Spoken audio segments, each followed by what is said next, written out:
Hey everybody, welcome back to Gideon Stuff. Today we're taking a look at the Artisan Jungle. This is the budget version with D2 and G10. So let's go ahead and get into this with our blade length measurement and size comparisons. This is a big knife. What we can see here is the blade is coming in just a hair under 4 inches, 3.8, 3.9 inches. It's a big blade. The overall length of the knife is almost 9 inches. So yeah, it's a big knife. It's long, it's pretty chunky, it's a very big, stout knife. In fact, there we go. So let's go ahead and get these size comparisons going. Here come the rats.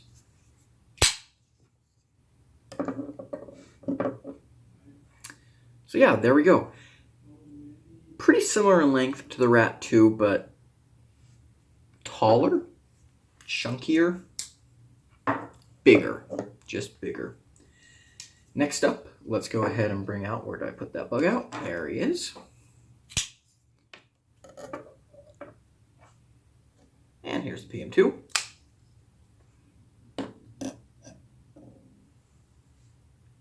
Yeah, it's a pretty big knife. And let's grab our Civivis for our budgety size comparisons. Where are they? Here they are. There's our Praxis and our Elementum. Big knife. And to wrap up size comparisons, let's see here. What do I have? Oh, I have another big Artisan Cutlery. That is the Apache Nomad. And then, I was carrying a big Tonto in my pocket today. The Tucson Megalodon. Okay, so, what are we looking at in terms of materials? Put all these things away. So, on this particular model, we have a stone-washed D2 blade. It's a very Tonto knife. Very Tonto knife. What was I trying to say? Gosh, me and words. It's a Tonto blade shape. You can see here it has like a little bit of a clip. I think some people would call this a reverse Tonto. You should be ashamed of yourself. Stonewash blade, G10 handles, steel liner lock, steel clip. It's a budget knife. It's got a bunch of the budget knife features running on bearings. So, let's go do some cutting, shall we? Alrighty, so let's talk about the Artisan Jungle. Forgot what I was talking about for a second. Artisan Jungle is what this knife is, and it's a pretty cool knife. So, let's get into it. First of all, how's that action? Very nice on the close. The flipper works well, but this reverse flick, that is nice. This fuller works so good for the reverse flick. Thumb flick, very nice as well. Really, really good. So good action. How are the ergos? The ergos are very nice for a working knife. These are exactly the type of ergos that I talk about when these are what I want to see on a working knife. It fits your hand so well. You have a great grip on it, a great amount of control. It just melts into your hand. I could work with this knife for hours, no problem. Really, really like that. How's it carry? Well, it does have a reversible clip, which is awesome. It is the standard CJRB Artisan budget clip. It is not recessed, and the screws are button screws. In the pocket, it works fine though. I'm a big fan of this clip. I think it's a very functional clip, and no real problems with it going in and out of the pocket. It is a big knife, and if you're not a big knife person, you probably won't enjoy carrying it, but I rather enjoy big knives, so it didn't bother me. Okay, let's see how it cuts. We have a really cool D2 stone-washed Tonto blade.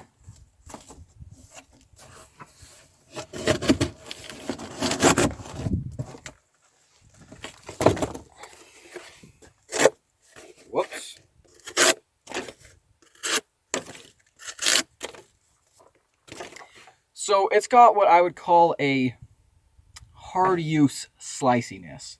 Not like a laser beam like a Civivi, but as you can see there, it definitely gets the job done. No problem. Okay. And go ahead and do a rope pull. Whew. Very, very nice. Very nice. Let's get down here.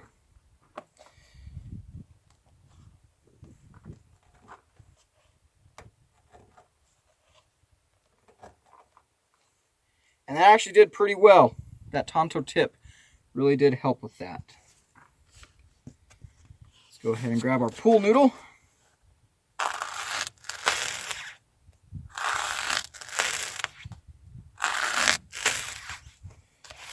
So yeah, as you can see here, sticker holding it on, it wasn't making the thinnest slices. However, I did not feel the pool noodle like catching up on it, which means that even though it's a more robust grind, it's still done very, very well. And that's exactly what I like to see. So, good job. Let's get back to the table. Alrighty, so let's get into what I'm liking and not liking about the Artisan Cutlery Jungle. So, first thing I'm liking, right off the bat, these ergos are very, very nice. This is one of those knives that you pick up and you just know, yeah, I can cut with this forever. It just fits the contours of my hand so well. The jimping here falls in a very nice place. Pretty good jimping, not the best, but pretty good jimping.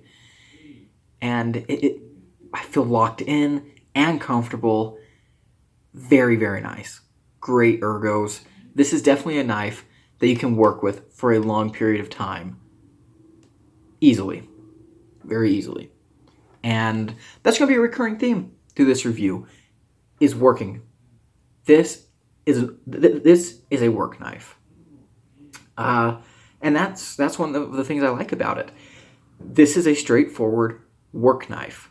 This is a knife that you can beat up and use and use and use. And I like that a lot. Let's talk about the blade, because I like the blade quite a bit. Plunge grind is done very well. Tontos. I've talked about this before, but Tontos are very, very good usable blade shapes. I love Tontos as far as use goes. And every time I carry a Tonto, I kind of think to myself, why do I not carry a Tonto all the time? Because they are very, very useful. Scraping. You have two tips. You do your utility cuts, opening packages, boxes. You have a nice straight edge here for breaking down cardboard or any other cutting task. You have a pretty nice strong tip here for your piercing. A Tonto is just a really, really great usable blade shape. And this is a flat grind, and the edge geometry is I forget how thick it is. Let me check my notes. It's about 25 thousandths behind the edge. But this brings up something that I've talked about before. You do not have to be super thin behind the edge for your geometry to be done well. And this knife, as I was using it, felt like the geometry was done well.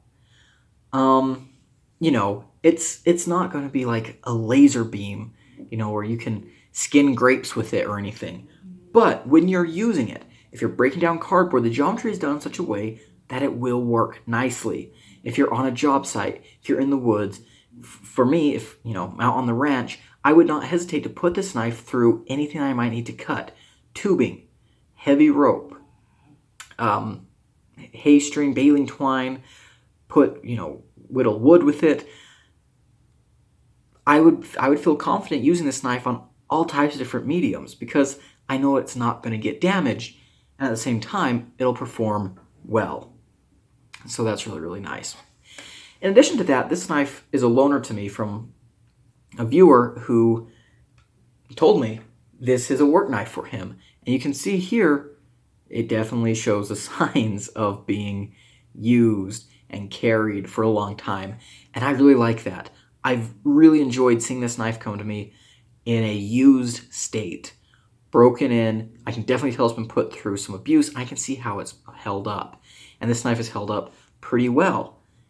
And of course, in the short time that I've had it, about a month, I have not put it through anything that, its own owner hasn't already thrown at it. But I can tell that it's a very well-built, very strong knife. And that's really, really nice to see. Okay, lockup is solid. Again, this is a used knife. That lockup is starting to move over, but it's still rock solid. Absolutely no problems with that. Really, really nice. The pocket clip is reversible. That's pretty cool. It's using the CJRB Artisan budget clip. Format, it is different though. As you can see here, it's a little bit fatter than, do I have a, yeah, here we go on that other one. You see it's different, but still kind of follows the same pattern. It's a good clip. It works well. In and out of the pocket, this knife is not a problem if you're used to carrying larger knives. It has this big lanyard hole in the backspacer. I think that's great for a working knife like this. I can definitely see someone wanting to put a lanyard on there for one purpose or another. So that's really, really nice. Overall, the knife feels very solid, very well built, and obviously it can stand up to extended use. Okay, next thing, the action is really, really good on this. So flipper tab is positioned below the pivot, and the flipper works well, no problems. However, the reverse flick is where it's at, and in fact, and you can thumb flick it, and you can use that fuller to thumb roll it. The owner of this knife has told me that he's considered doing a flipper delete because the reverse flick works so good, and I 100% agree. That would be a fantastic idea, just knocking that flipper tab off, because the flipper works. It works, but it's not as satisfying as the reverse flick. The reverse flick is excellent. The drop is really good. Again, this knife has been used. You might hear, when I flip it open,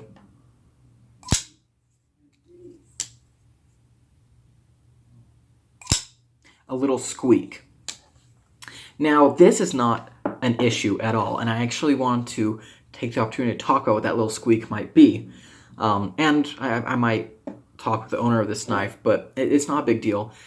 I've had knives that if you have a bearing knife and you start hearing that squeak after extended use, especially if you've been using it hard or in dirty environments, what probably happened is one of the ball bearings has seized up. And so while the blade is rolling over the other ones, it's not really moving. It's just kind of staying put. And so as the blade is going over it, it's not like rolling over it. It's just going over it as it rolls across its neighbors. You'll hear a little bit of a squeak. Just take the knife apart, clean the bearings in some alcohol or something. You know, they could be stuck up for any reason. It could be just some grime in there. It could also be that the bearing is damaged. I've had knives where the bearings, if they're steel bearings, especially, they'll get like little dents in them, and that can cause them to freeze up and not roll as well. And if they're ceramic bearings, it's a little harder to damage ceramic bearings, but it can happen, and they'll get like cracks. And that happens if they crack bad enough, they can kind of move like this to each other, and then you'll have to replace the bearing. But as you can see, it's not really an issue. If it's just one or two bearings that are seizing up, it's not an issue in terms of deployment. It'll squeak a little bit, but it doesn't affect the deployment. When you have, more than just one or two of the bearings seizing up, then you might have a problem, but this isn't a big deal. Okay, that took a long time to talk about that, but it is something I want to talk about. So let's talk about these G10 handles.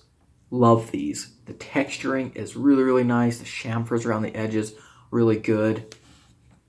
That all just helps with the ergos. This knife would be very comfortable without gloves. No matter what kind of environment you're in, I think you'll be able to maintain a really good hold on this knife, and especially for a large variety of hand sizes. I think this will be really comfortable. So that's good. Alrighty. let's talk about what I'm not liking so much. So, oh, actually, I beg your pardon. A very important thing that I forgot to talk about is the lock bar access is very nice on this knife, and it is very easy to push that lock bar over. Can't forget that. Okay, now let's get into what I don't like so much.